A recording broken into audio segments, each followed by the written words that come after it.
So let's get back on this discussion about O-rings. Okay, so they ordered the O-rings directly from Subaru, and one of the O-rings were wrong, but the part number shows that it is right, and that's off the Subaru's parts website, where they give you the exploded view of pictures with arrows and part numbers and everything like that.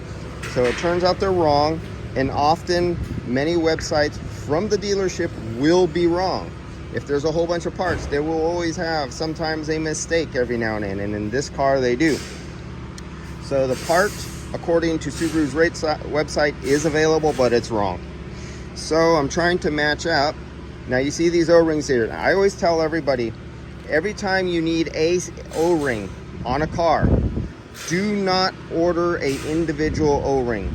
And especially if you're ordering from the dealership, don't order, if it's available, don't order individual part number package. Sometimes there's a whole kit for that particular year, make, model car, and you order the whole entire kit. You get all the O-rings. And so what you do is, this is the only way you can take care of your customer. This is the only way you can guarantee that your profit margins are higher, so you can keep paying for more tools, pay your technicians, and have profit left over for a shop. You order the whole entire O-ring kit, and you have to have many other O-ring kits, but every now and then there's an oddball. So you order the entire kit for a particular car, and you save the bag. And then when you have a different car, you order another kit, and you only use 1 or 2 O-rings, you save the bag. And then at another time they had another car, you order the O-ring and you save the bag. And guess what?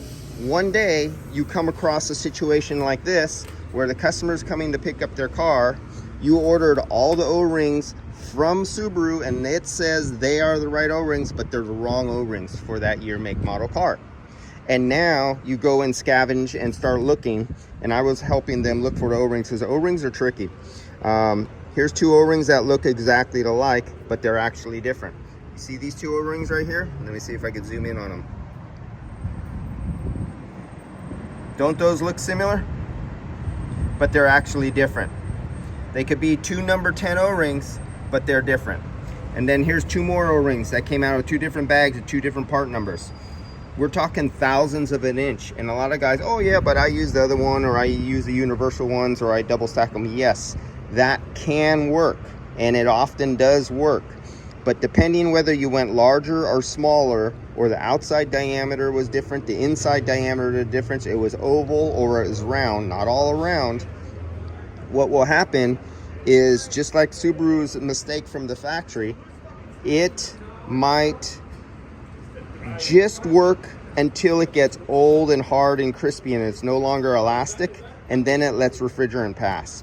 If you choose the correct size, which for these Subaru, it's actually better to go a little bit over.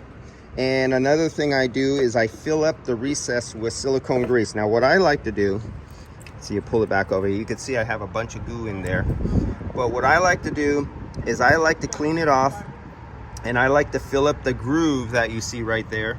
I fill the groove with silicone grease, and then I put my O-ring in there. And it takes up some of the open air space behind the O-ring in the sharp corners. Like you have a sharp corner right down in here in the corner, and it fills it with silicone grease.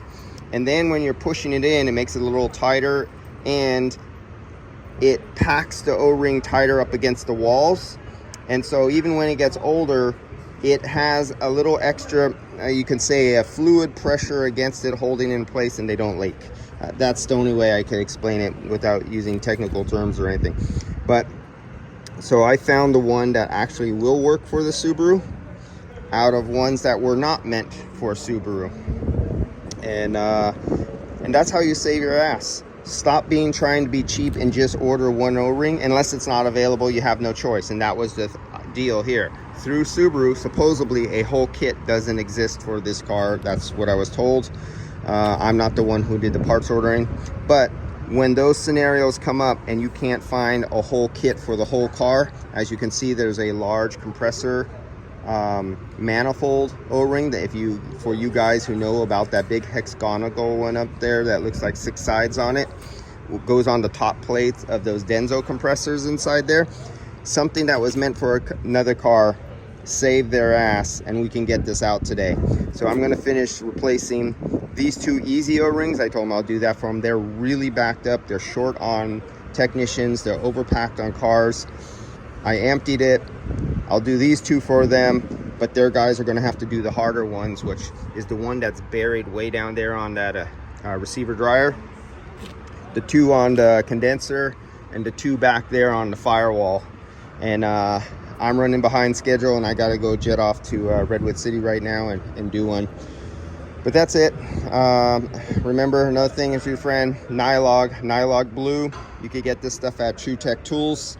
And I think if you order over $50, you get free. There's so many things you could buy from True Tech Tools with air conditioning and vacuum and stuff like that.